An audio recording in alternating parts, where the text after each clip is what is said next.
Hello, everyone. Today we have Theresa Jackson, Photoshop artist and instructor. And hello, Theresa. Hi, Andrew. Good to see you. Great to be here. Excellent, excellent. So why don't you tell everyone a bit about yourself again?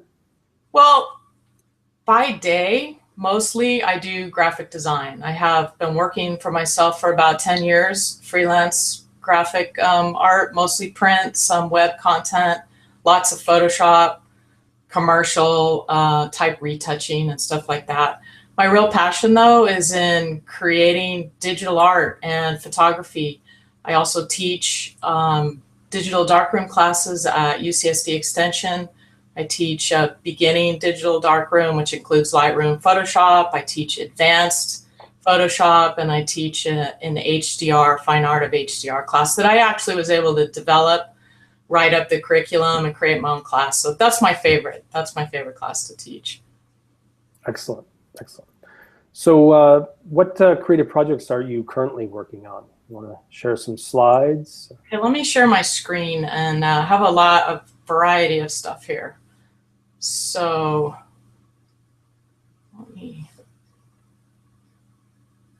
there we go. Okay, can you see that? It looks like it's coming up. There we go. So I wanted to start with this image. It's quite a bit older. It's me. A lot of people have seen this, and it really springboarded my career in a way that I couldn't have foreseen. And I think the important part of this is before I made this image, I don't even recognize that person anymore. I wasn't connected. I wasn't online. I didn't know you. I wasn't part of any community. I didn't know anything about the Kelby Media Group or NAP or any of that. But I needed to be an artist. I needed to be creating. I had carried this idea around in my head for years. And the idea stemmed from when I was working in a corporate environment as a project manager. I had to attend meetings all the time, and they were horribly painful meetings that I just hated being there. So I would doodle on my agenda. I wouldn't take notes, I would doodle. And I had this thought, like, what do these doodles say about me? There's probably some, interpretation of my personality or something. So I came up with this idea to put myself into a doodle.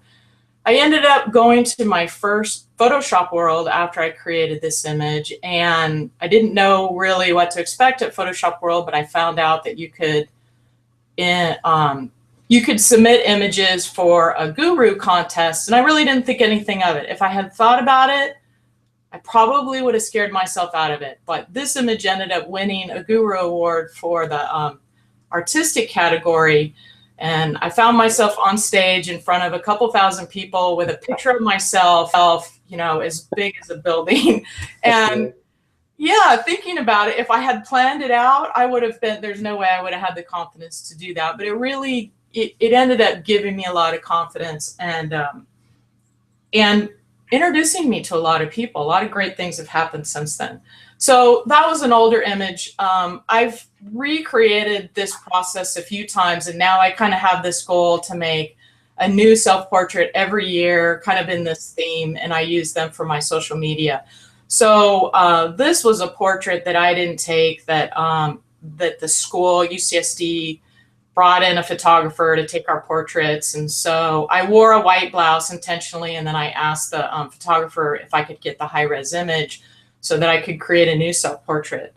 And this one, I documented my steps. And basically, the steps are, I start with doodle on paper. This is exactly how the original one was done. I just doodled on paper till I filled the whole sheet. Then I took a picture of it, contrasted it in Photoshop, and went to work painting it. So this is a close-up of what that pattern looks like painted.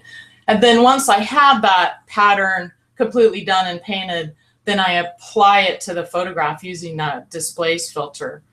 I think Chuck Ubeli mentioned that in his interview with you, and he said that he had asked me for help, which made me laugh because Chuck's brilliant. There really isn't anything I can help him with in Photoshop. But I think I told him, think about think about it like a seamstress would. So every little piece of material gets a different piece of the pattern, and that's what makes it look real.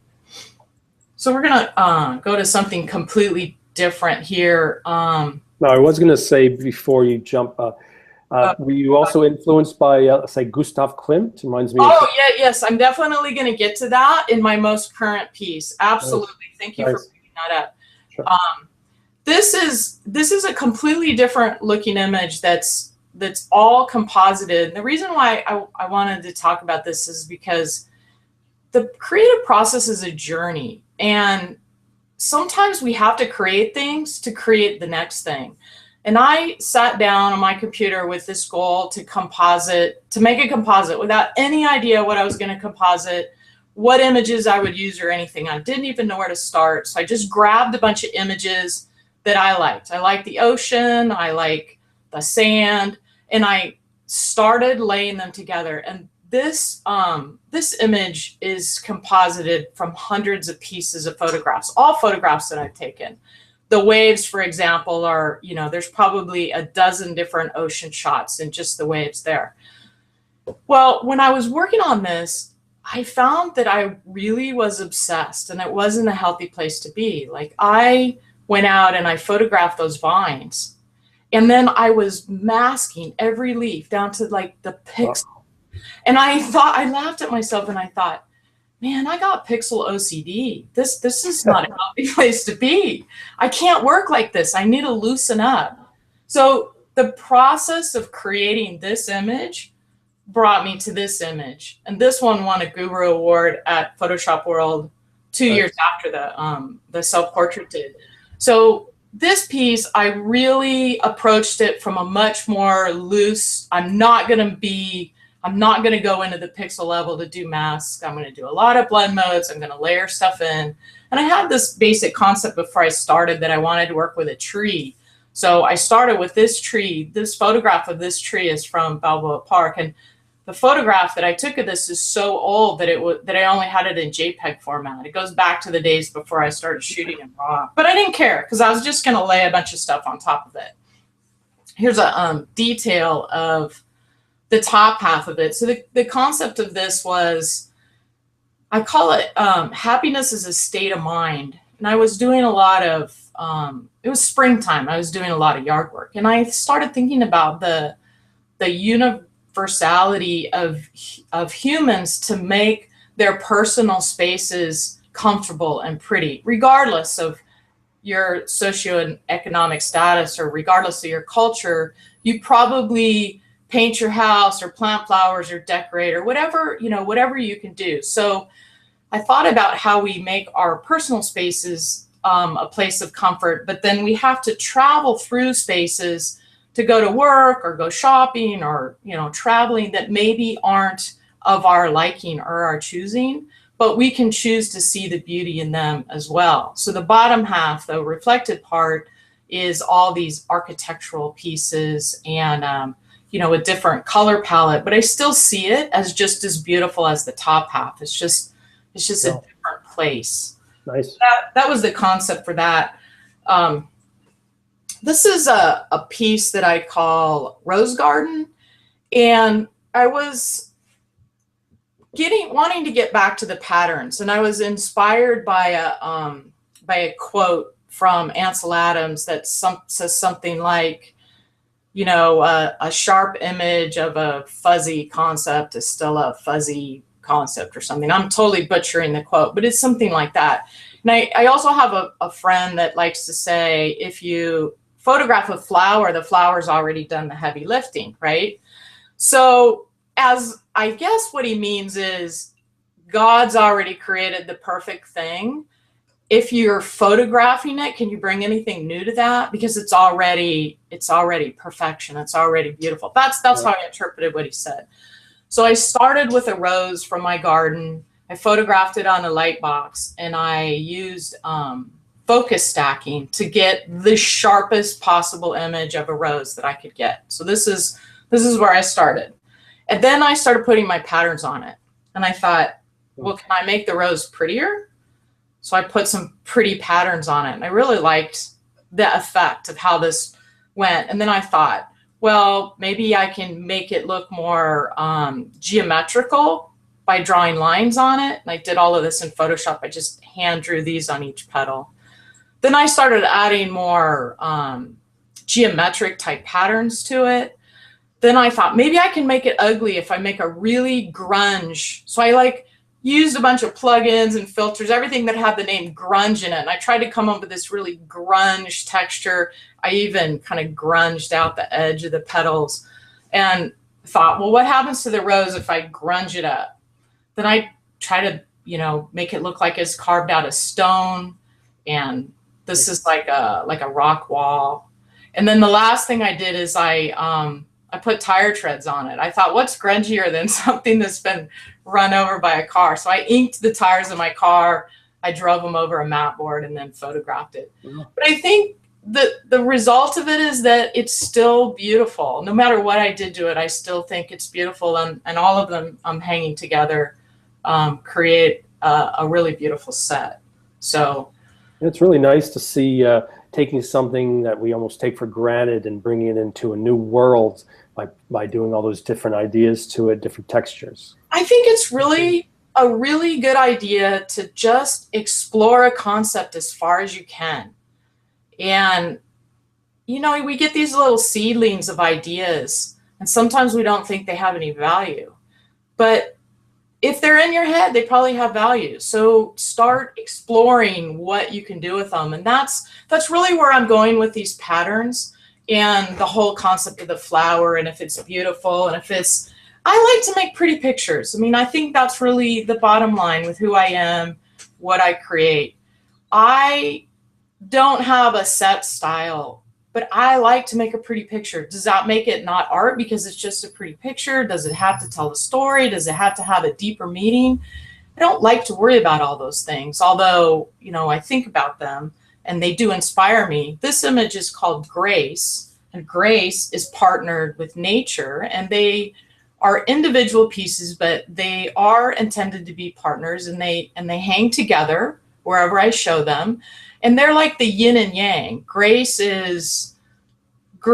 believes in the cosmic way of the world, and she accepts it. She just goes with the flow. And nature, he tries to control his world with brute force. You know, he wants to be in control of everything that happens. So they're that yin and yang. These are just some of the parts to show how they're put together. I photographed marble bust at I think this was at the Getty Villa. I think both of them were photographed at the Getty Villa. I take my camera wherever I go and I just take pictures of things because they might be good for composites. I may not know at the time what for. Grace took a lot more work to get to a place that I was happy with her. So she started with this marble bust, and I added real hair and eyes and lips, and just kept building it up from there. Nice. So this is my most recent piece, and it is definitely inspired by Gustav Klimt, although I know it doesn't look anything like Gustav Klimt. It's also inspired by Matisse. I've been fascinated with Matisse from my earliest memory of seeing his work, probably early high school. He had a way of taking patterns from the real world or the real setting and flattening them out into some two-dimensional pattern decoration, but still retaining the reality of the environment they came from. I haven't figured out how to do it. I'm so enthralled by how he's both representing a three-dimensional space in a two-dimensional way, and I've always been fascinated with that. So I also love Gustav Klimt's the way he adorns his subjects with just this incredible, beautiful patterned work. So I came up with this idea to work on a space that had patterns in it. This is a real place. This is the Bethesda Terrace lower passage in Central Park, and I've been there twice. And both times I was there, this young man, Abraham, was singing. He has this incredible voice, and the sound inside of this space is amazing. So I came up with this idea for this piece, and I approached it completely the opposite of the other pattern work, in that I actually drew a real space in a doodle kind of pattern drawing. So this is the real space. This is him. This is the space that inspired me. You can see that in the real photograph, you can't really see the sidewalls, and I wanted to see the sidewalls. So in my drawing, I really flattened out that perspective so that we can see what's happening there. This was a picture of that same space and the same artist singing here in the summertime, and you can see all these incredible tiles and patterns and textures and architectural treatments on the wall. So I was very inspired by that space. This is another angle of that space looking out to the Bethesda fountain. So basically the opposite direction of what I drew. And you can see Abraham's leaning against the wall there. The gal that's singing is his sister. I figured out who he was thanks to Google. There's they sing under the group name Peace Industry Music Group, and they have some fantastic YouTube videos of their singing. So this is what I did. I started with pencil on paper. I drew out the space, and then I doodled in all the patterns, and it wasn't supposed to be real, and it wasn't supposed to be perfect, just supposed to be patterned. And then I took it into Photoshop and I started painting it. Basically, I leave the line drawing on its own layer, set to multiply, and then all of the color fills, I do flat color fills of all the shapes first, and then I come back in with texture brushes and paint the textures in. In the end, his face is still photographic, his boots. The snow here that you see is actually from one of my photographs.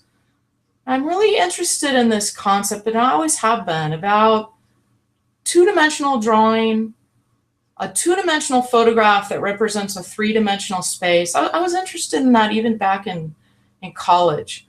So this snow that's on here is part of a photograph, and I, with blend modes and stuff, I laid that on top of my illustration. In the back of the picture, the steps leading out of that space, that's one of my photographs. And I wasn't really sure when I was working on this how this would work, but I was so thrilled. This was one of those accidental magic things. I laid my picture into my drawing, and it just fit like that. I mean, really, I couldn't have planned it out any better. So I was really excited by that. Yeah, it's nice multi-dimensional quality. You know? It has this like you're walking through a drawing. Yeah. So then I even created some CDs. I photographed a stack of CDs. I put one of my own photographs on the cover. So I create this little stand like they do sell their CDs. I didn't happen to take a picture of one of them, and I didn't have one, so I just made my own. Now, this is a completely different process. This is done in Lightroom only, which is probably pretty surprising. It still has that really colorful illustrated look, but I started doing daily Lightroom edits last year because I found that I teach this a lot and people really, struggle to edit, and it just seemed to come really easy to me. And I thought, what, I just need to be more playful. I just need to explore. And this is within a couple weeks, I started making these images, and they're just playing with the tone curve. This is Royce Hall at UCLA, Statue of Liberty. One of the things I started thinking about when I was working on these is these iconic places and things that if you travel to, you have to take a picture of it, right? But everybody has this picture. Everybody that's visited the Statue of Liberty has this picture. But how do I make it uniquely mine? The Abe Lincoln Memorial, Martin Luther King. This is my favorite of the series. And I hope later this year to print these on with a UV flatbed printer. My idea is that I would print on a black board. So everything that you see that's black in this image will actually be no ink, and the white will be white ink. So I haven't tried it yet, but in my mind, it's going to be great. Nice.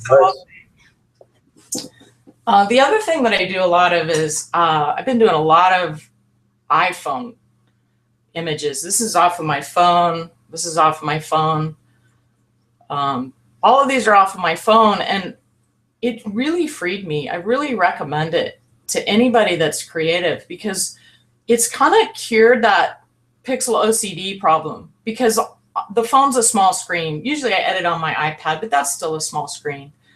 And you can't really get into the weeds of the pixels. You just have to be free. And so this is the most recent one I did.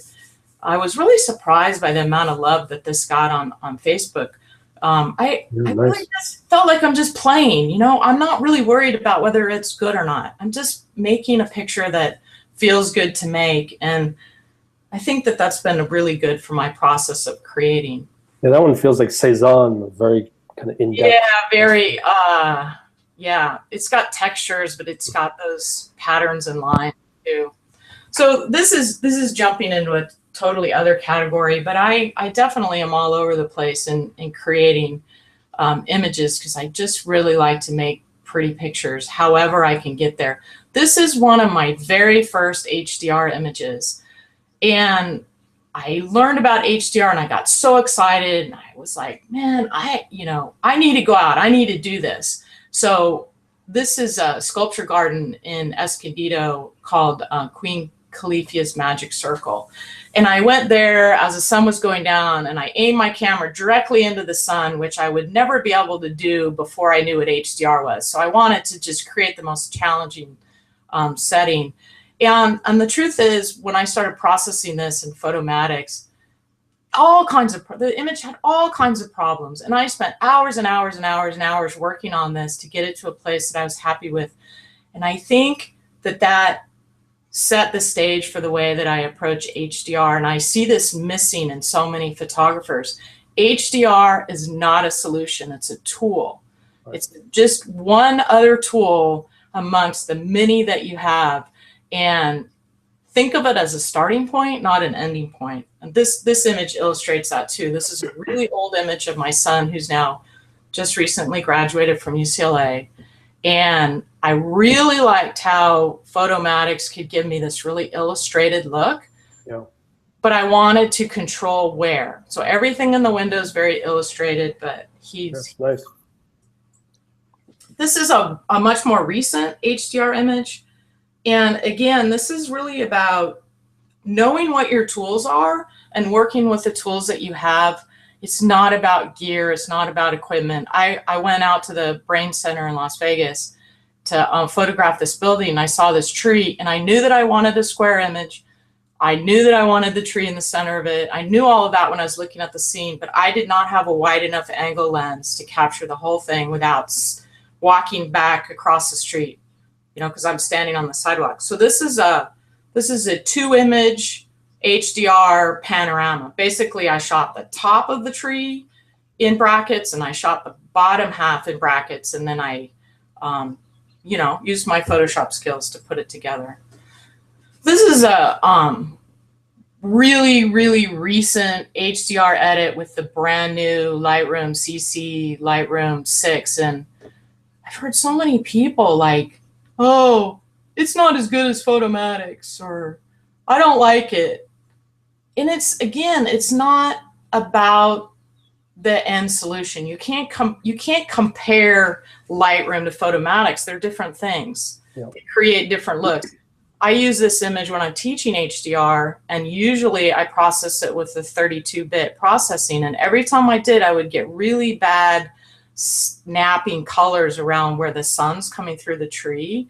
And Lightroom just merged it beautifully smooth. I was so excited. Very first one I did, I was so excited. So it depends on what you're trying to accomplish. It may be the right tool. And this is another brand new one that I played around with Lightroom, with that whole idea that, well, Lightroom isn't going to give you the same result as Photomatics, but what if you use both? So I merged my brackets in Lightroom, which gave me a 16-bit raw file, and then I sent that to Photomatics, which in essence is sending a single 16-bit TIFF to Photomatics. And then I used Photomatic's detail enhancer, tone mapping to create this. And I was really happy with the result.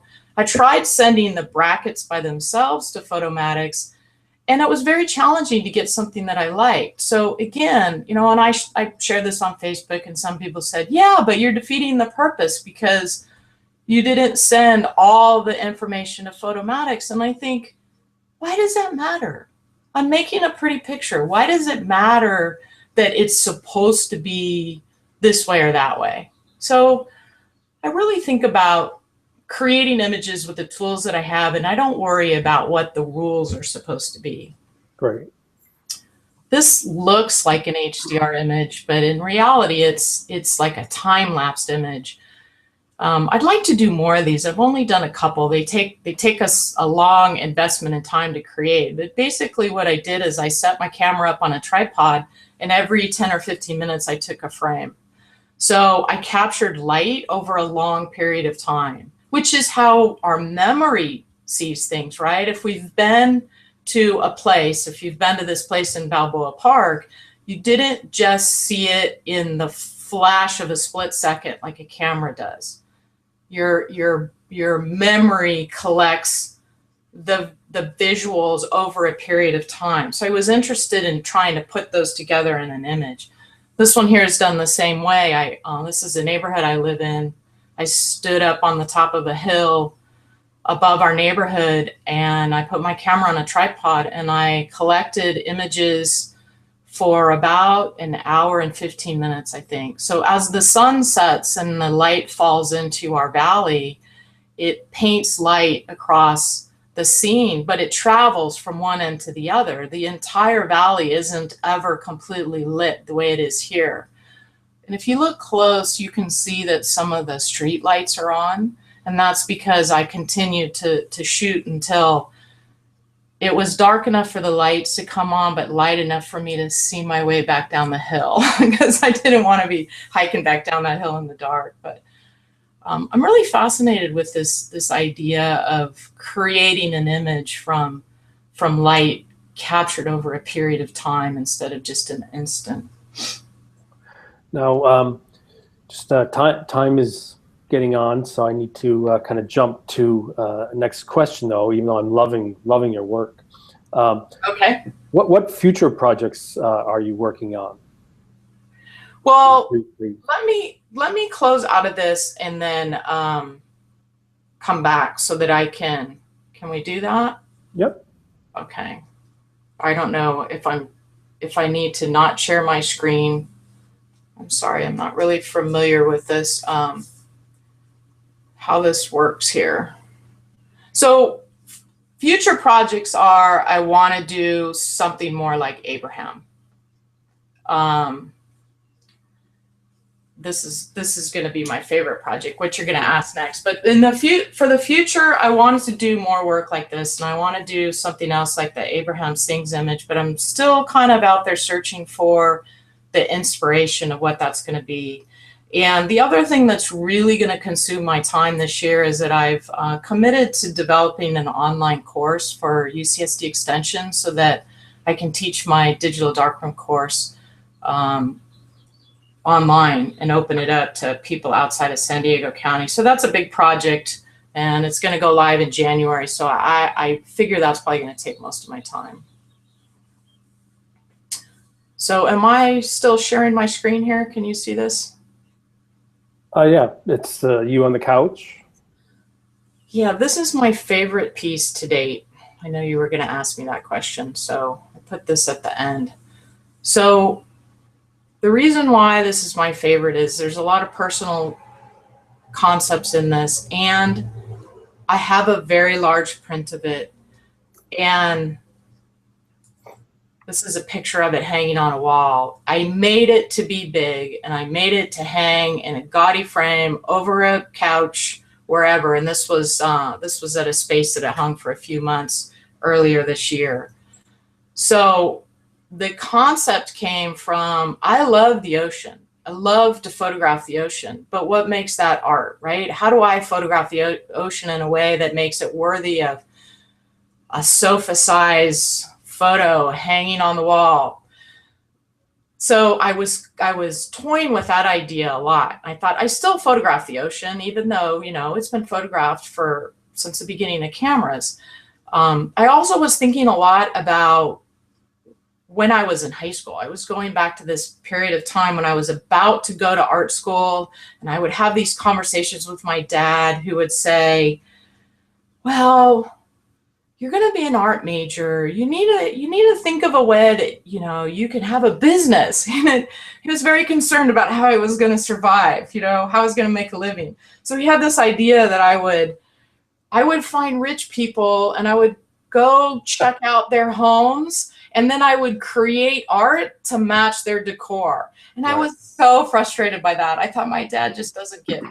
Like, that's the last thing in the world I want to do. But you know, now I have grown kids of my own, and I completely respect where my dad's coming from. So I kind of chuckle at myself in that.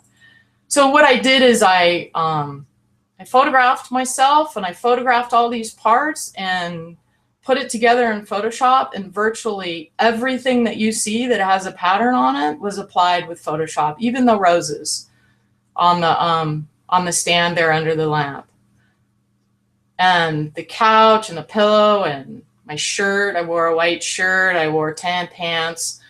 I wish I had a couch like this. Wouldn't that be so cool? Yeah, excellent. So Paisley world.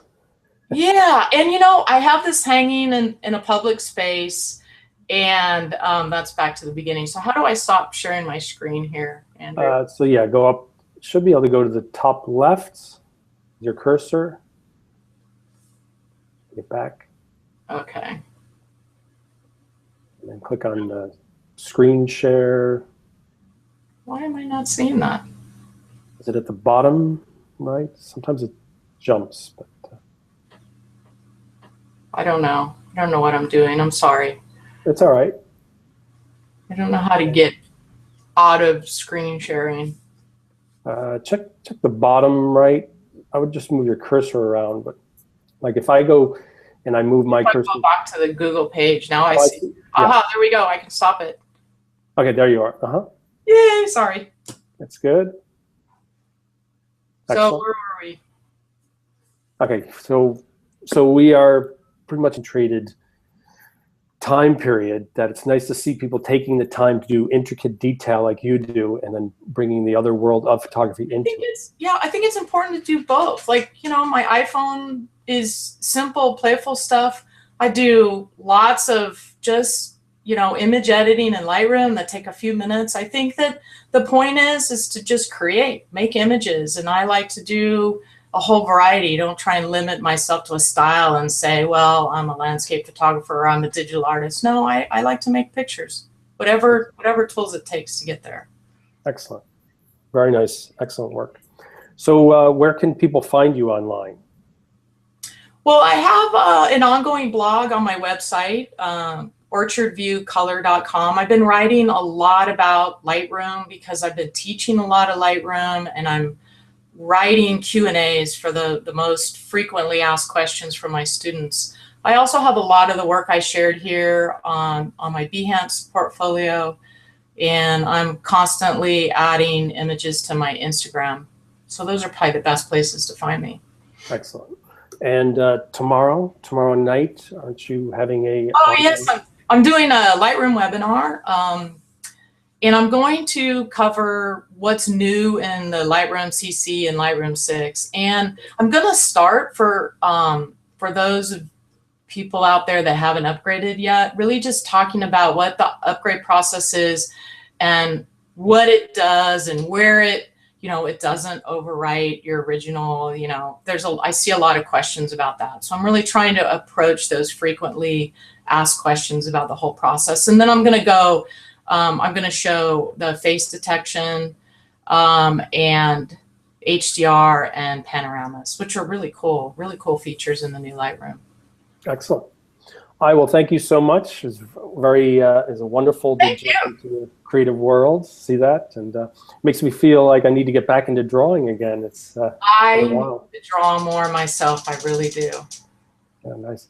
Thank you so much. Have a wonderful week, and I'll see you online at the Lightroom webinar.